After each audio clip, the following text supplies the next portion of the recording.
여러분, 배우자나 연인이 자기밖에 모르는 이기적인 사람이라 너무 힘들었다는 얘기 한 번쯤 들어보셨죠? 반면에 요즘은 연애도 이기적으로 해야 한다라는 말도 참 많이 들리더라고요. 또 어떤 분들은 이혼한 사람들을 보고 자기만 생각하는 이기적인 사람들이라고 말하기도 하죠. 여러분, 도대체 이기적이라는 게 뭘까요? 오늘 영상 끝까지 보시면 희생하고 착하기만 한 연애가 왜 위험한지, 왜 이기적으로 연애하는 사람들이 더 관계를 잘 만들어가는지를 확실히 알게 될 거예요. 왜 이기적으로 살아야 인생도 연애도 잘 되는지 3가지 이유 공유해 볼게요. 첫 번째는 경계를 세우자. 사실 이기적이다라는 말은 상황에 따라 느껴지는 게 참 달라요. 예를 들어 배우자가 늘 자기중심적으로 행동하면 정말 힘들죠. 난 피곤하니까 집안일은 다 내가 해. 내가 화가 나는 건 전부 내 탓이야. 이런 식이면 그건 그냥 자기 감정만 챙기고 상대는 전혀 배려하지 않는 거예요. 이런 사람과 연애하거나 결혼 생활하면 당연히 지치고 마음이 점점 다쳐요. 근데 연애도 이기적으로 하라는 말은 좀 다르게 들릴 수 있어요. 연애나 결혼 생활을 하다 보면 이런 분들 있잖아요. 잠자리가 사실 불편했는데 거절하면 나쁜 사람 될까봐 그냥 참았어요. 또는 상대가 힘들다고 하면 내가 피곤해도 계속 들어줬어요. 이렇게 계속 참고 맞춰주다 보면 어느 순간 내 감정은 사라지고 관계 속에서 나라는 사람이 없어져요. 연애하다 보면 나도 모르게 상대의 감정 쓰레기통이 되는 경우 진짜 많거든요. 이럴 때 필요한 게 바로 건강한 거리감이에요. 자기 감정을 잘 아는 사람들은 이 선을 적당히 지킬 줄 알더라고요. 예를 들어 지금은 혼자 있고 싶어. 그 말은 사실 나한테 정말 상처였어. 이렇게 솔직하게 말하는 건 이기적인 게 아니라 오히려 서로를 더 이해하고 오래가게 만드는 방법이에요. 심리학자 해리엇 러너는 경계 없는 사람은 결국 분노를 억누르다 관계를 파괴한다고 했어요. 우리는 자주 이런 말을 듣고 자랐죠. 가족이면 참아야지. 사랑하면 희생하는 거야. 그래서 싫은 걸 싫다고 말하면 내가 나쁜 사람인 것 같아 죄책감이 들기도 해요. 하지만 진짜 사랑은 두 사람이 각자의 경계를 지키면서 연결되는 거예요. 심리학자 에리 프롬도 사랑은 자기를 지우는 게 아니라 자기를 유지하면서 서로를 이해하는 것이라고 말했습니다. 즉, 거절할 수 있어야 지속할 수 있다는 거죠. 연애나 결혼을 하면 모든 것을 공유해야 하고 무엇이든 함께해야 한다고 생각할 수 있지만 건강한 관계는 서로 적절한 거리와 경계가 분명해야 해요. 심리학자 해리 스택 설리반은 개인 간 경계를 지키는 능력이 친밀한 관계의 핵심이라고 말했어요. 한국은 집단주의 문화가 강하잖아요. 내가 잘해야 우리 가족도 체면이 선다라는 말 다들 한 번쯤 들어보셨을 거예요. 그래서 많은 사람들이 어릴 때부터 나와 타인의 경계를 구분하는 법을 배우지 못하고 자란 경우가 많은데요. 이런 환경은 연애나 결혼 생활에서도 자주 갈등으로 이어지죠. 예를 들어 부모가 자녀의 일에 지나치게 간섭하거나 배우자의 삶까지 다 통제하려 드는 경우도 그런 맥락입니다. 우리는 종종 사랑하면 뭐든 함께해야 한다. 경계가 없을수록 더 가까운 사이라고 착각하곤 하는데요. 하지만 나를 지키는 것과 상대를 배려하지 않는 건 전혀 다른 이야기예요. 관계에 적당한 경계를 세우는 건 사랑이 식어서가 아니라 오히려 그 관계를 더 오래 건강하게 유지하기 위한 방법이더라고요. 두 번째는 희생은 미덕이 아니다. 성숙하고 괜찮은 남성 만나고 싶은 여성분들 많으실 것 같은데요. 성숙한 남성은 어떤 여성을 원할까요? 성숙한 남성일수록 연애에서 함께 발전하고 감정적으로도 새롭고 활기찬 느낌을 주는 관계를 바라는 경향이 있어요. 한국 사회는 오랫동안 참아야 한다, 착한 게 최고다라는 가치를 미덕처럼 가르쳐 왔죠. 특히 여성에겐 더했는데요. 하지만 늘 맞춰주고 희생하는 여성은 남성에게 새로움이나 긴장감을 주기 어려워요. 새로움이나 긴장감은 어차피 시간이 지나면 다 사라진다고 말하는 분들도 있을 것 같은데요. 시간이 지나면 당연히 익숙해지죠. 그런데 문제는 너무 익숙해져서 서로 노력하지 않는 거예요. 계속 맞춰주기만 하면 그 관계는 자극도 긴장감도 없어집니다. 그건 단순히 시간이 지나서라기보단 두 사람이 함께 관계를 지루하게 만든 거죠. 남자는 감정적으로 독립된 여성, 자기 표현이 분명한 여성, 여성, 때로는 노라고 말할 줄 아는 여성에게 장기적으로 더 끌리게 되어 있습니다. 나는 내 말을 잘 듣고 다 맞춰주고 희생하는 여자가 편해서 좋아요 라고 말하는 남성도 있을 것 같은데요. 이렇게 말하는 남성들은 두 부류로 나눌 수 있습니다. 첫 번째는 자신이 진짜 원하는 것이 무엇인지 모르는 상태일 수 있어요. 시간이 갈수록 이런 편안함은 만만함이 될 수도 있고, 이렇게 말한 남성들조차도 점점 건태로움과 지루함, 성적 매력에 감소하는 경우가 많습니다. 심리학에서는 상대가 너무 편하고 익숙해지기만 하면 성적 끌림은 줄어든다고 해요. 서로 붙어만 있는 것보다 각자의 시간이 있을 때 오히려 더 끌린다고 합니다. 두 번째는 불안정 애착을 가진 경우에요. 희생적인 여성을 선호하는 남성들 중에는 회피형 또는 통제욕이 강한 성격인 경우가 많아요. 자신보다 자존감이 낮거나 수능적인 여성을 만나면 심리적으로 위에 서는 안정감을 느끼기 때문인데요. 이런 관계는 장기적으로 볼 때 겉보기엔 안정적으로 보일 수 있어도 여성은 소진되고 자기를 잃어가는 삶을 살게 되고, 남성은 시간이 지나면서 관계에 쉽게 실증을 느끼거나 상대를 무시하거나 깔보는 태도를 보이기도 하고, 또는 상대에게 과하게 기대며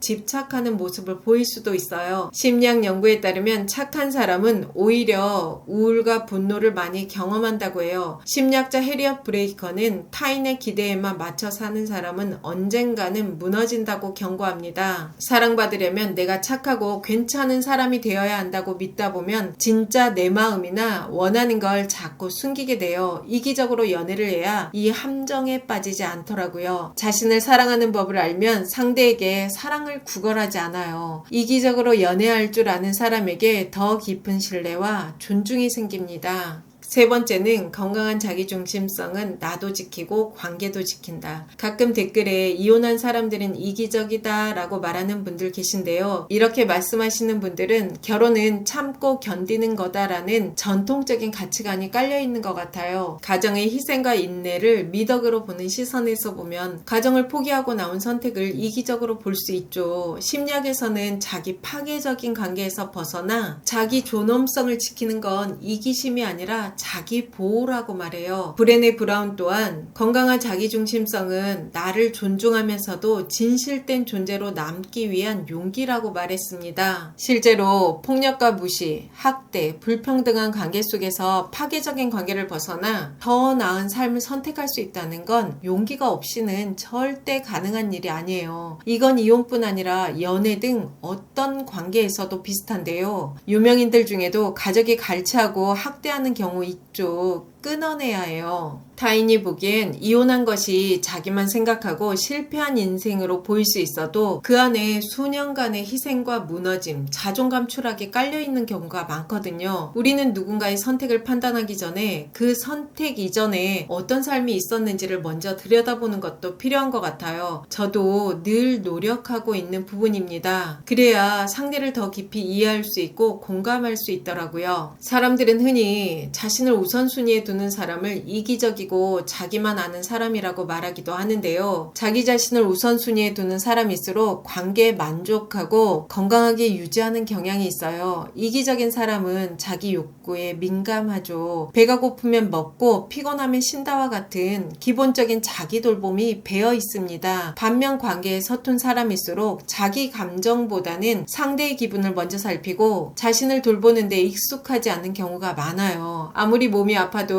가족 식사를 꼭 차려야 한다고 느끼거나 짜증이 나도 내가 참으면 되지 하며 감정을 눌러버리기도 해요. 도움을 요청하지 못하고 모든 일을 혼자 감당하기도 하죠. 여러분, 건강한 자기중심성이 있어야 합니다. 타인을 무시하거나 비난하거나 자기애적 이기주의와는 구별이 돼요. 심리학 연구에 따르면 자기를 돌볼 줄 아는 사람일수록 사람들과의 관계에서 화를 덜 내고 지치지도 않고 누군가에게 지나치게 의존하는 일도 적다고 해요. 대신 스스로 해낼 수 있다는 믿음도 크고 힘든 일이 있어도 다시 일어나는 힘이 강하다고 합니다. 결국 자신을 돌보는 사람이 상대도 돌볼 여유도 생긴다는 거죠. 특히 50 이후에는 자신을 돌보는 것을 최우선으로 살아야 하는 것 같아요. 너무 오랫동안 희생하고 가족을 위해 살아오신 분들 많을 거예요. 50 이후에는 나를 돌보고 사는 것이 궁극적으로 가족을 위한 길이더라고요. 네 번째는 결국엔 사랑은 무조건 주기만 하는 게 아니다. 사회심리학에서는 인간관계를 보상과 비용의 균형으로 설명하기도 하는데요. 연애도 결국 감정의 주고받음이 있는 거예요. 건강하게 자신을 아끼는 사람은 자기 시간이나 감정, 에너지를 아무데나 막 쓰지 않아요. 이 관계가 내 삶에 어떤 영향을 주고 있는지, 나는 지금 이 사람에게 어떤 대우를 받고 있는지, 이런 걸 스스로 점검해 볼 줄 알아야 합니다. 항상 참고 맞춰주기만 하는 사람은 사실 자기를 너무 낮게 보고 있는 경우가 많은 것 같더라고요. 그렇게 되면 관계도 점점 한쪽으로 기울어지게 됩니다. 자기를 아끼고 존중할 줄 알아야 이건 아니다 싶은 순간에 기준을 세울 수 있고 상대에게도 건강한 균형을 요구할 수 있습니다. 이기적인 사람이라는 말을 무조건 나쁜 뜻으로만 보지 않는 것도 필요한 것 같아요. 제가 늘 하는 말이지만 누군가를 진심으로 돌보고 사랑하려면 먼저 나 자신을 돌봐야 합니다. 내 마음이 단단해야 누군가와의 관계에서도 흔들리지 않거든요. 결국 건강한 이기심을 가진 사람이 삶도 더 균형 있게 살고 사랑도 더 깊고 오래 가더라고요. 나를 챙기는 건